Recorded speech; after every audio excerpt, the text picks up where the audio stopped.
Hey,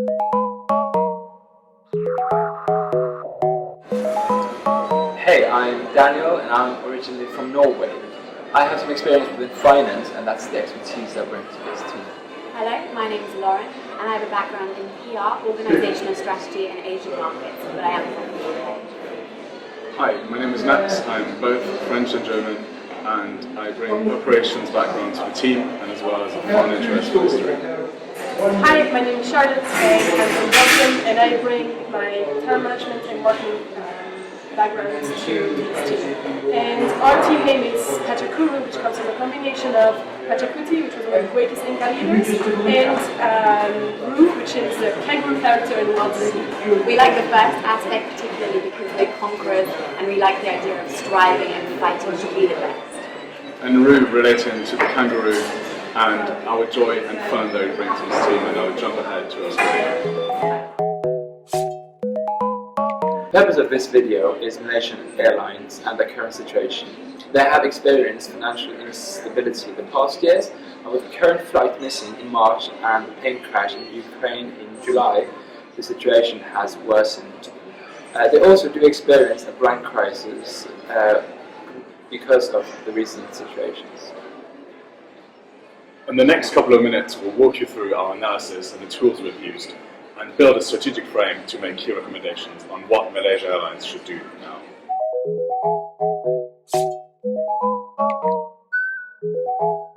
For the analysis of this airline and of this issue, we've decided to take on two different parts. The first one is that in the beginning we met up and made sure that we all really understood the case of Malaysian Airlines, and we really looked deep into all the different knowledge we get from the case and at the same time from also external perspectives and different company papers. And then we took all this knowledge and combined it into models to make sure that we went into the right direction, to make sure that we had something that was more structured. So we're going to be presenting the models that we use were in an external side, so the pestle and then a competitive environment, and then on the internal side we used the fishbone analysis. And also we use the mission and vision. So the four of us are going to go through these different models of analysis during this next part. And the first part is Daniel is going to explain the use of vision and mission. Very brief. In order to make sure we stay true to the identity of Malaysia Airlines, we have considered carefully the mission and vision as we have been going through each recommendation for the different departments of Malaysia Airlines.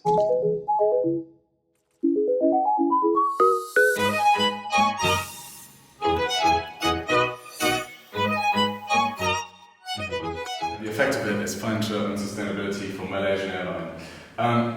We categorize the different causes into product, people, structure, brand, and miscellaneous.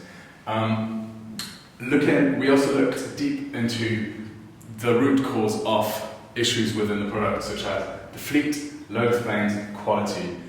These deep causes will then help us to build our strategic framework and base our recommendation on this model.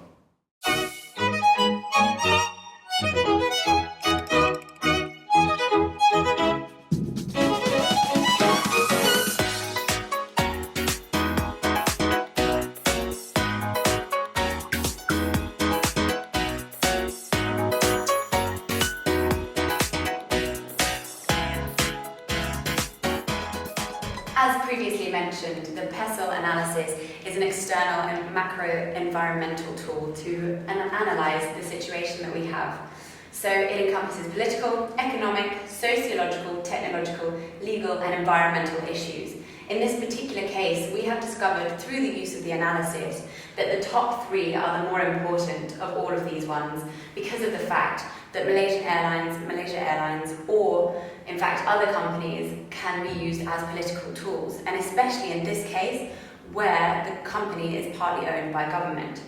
In terms of their historical tensions and past, this also plays a part in their the roles of their competitors. And in economic situations, there is a massive growth in the airline market, and this is why we're feeling that they can't just say no to Malaysia Airlines. As well as this, fluctuating oil prices obviously plays a big role, as oil is one major part of the airline industry. And in terms of sociological aspects, you have to consider all elements of culture when you consider these sorts of cases. For example, things like Asian superstition, which will play a role as well, and the racial discrimination involved.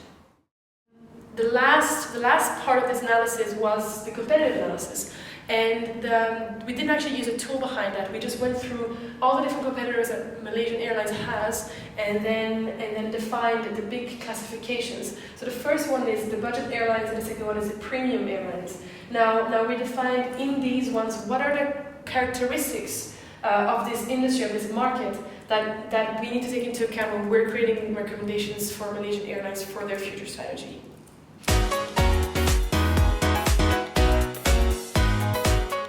Phoenix 2030 is the name of our video presentation because this is the name that we have decided to give to our strategic project. This strategic project aims to achieve the overall vision of reviving Malaysia Airlines to an airline of world excellence in both stakeholder perception and in reality.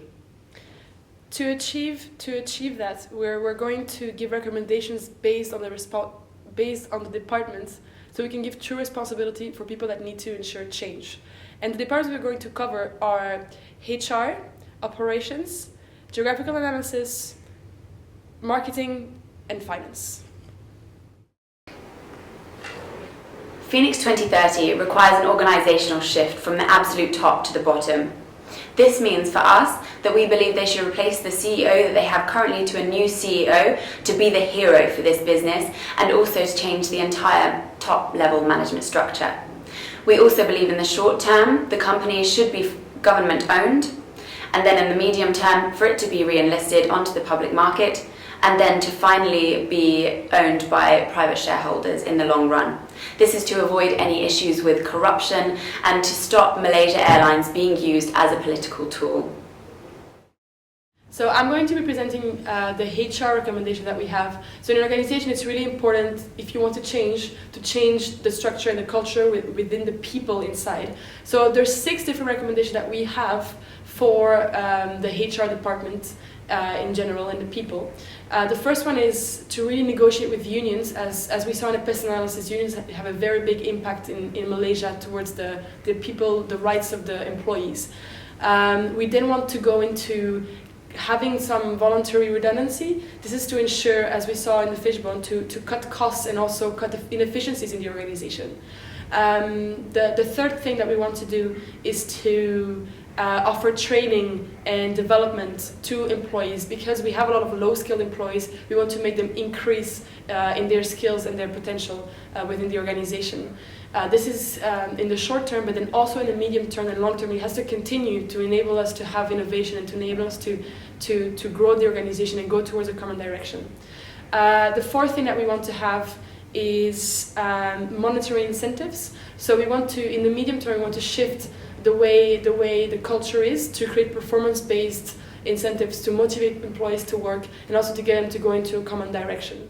So the fifth recommendation is to increase transparency, to diminish the lack of direction from management, and in the medium term install a culture of innovation. In order to meet the Phoenix 2030 objectives, Malaysia Airlines needs to generate cash. This is why we suggest to sell off Firefly. This will also help them to find their focus again, in the sense that a low-cost budget airline does not fit into the spectrum and the vision of being a premium carrier. We also suggest to spin off MRO, which is a profitable entity, and this would help to keep the engineering knowledge within the organization. So in the short run, we'd also like to implement fuel hedging, and this is to plan expenditures better, but also to avoid additional financial instability and unsustainability. And now over to you, Charlotte. So we also want to make sure that we have a lean management culture in the organization to enable us within the operations department to cut costs and decrease inefficiencies.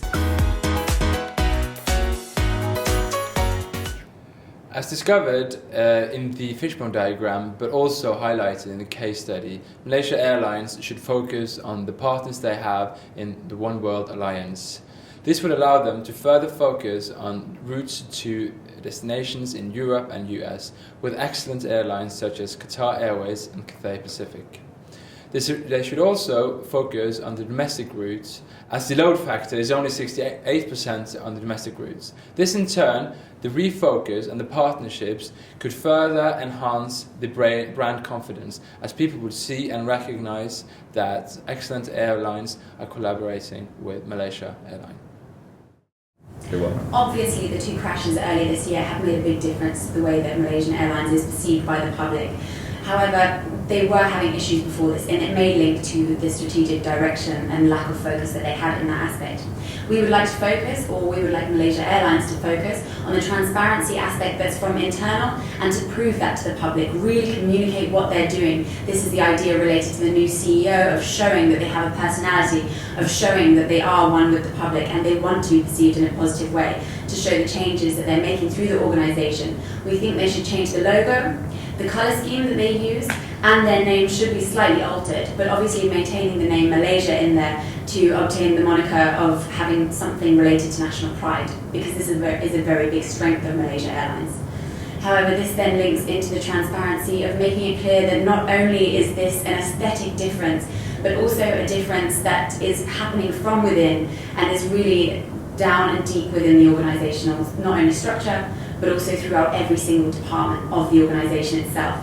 Aspects of this may involve using as well loyal customers, as they have quite a strong loyal customer base, and this 5-star rating from Skytrax obviously speaks for itself, and therefore they should use these loyal customers to create all kinds of media associations and advertising from their storytelling, and also potentially increasing sales via promotions using their enriched loyalty scheme.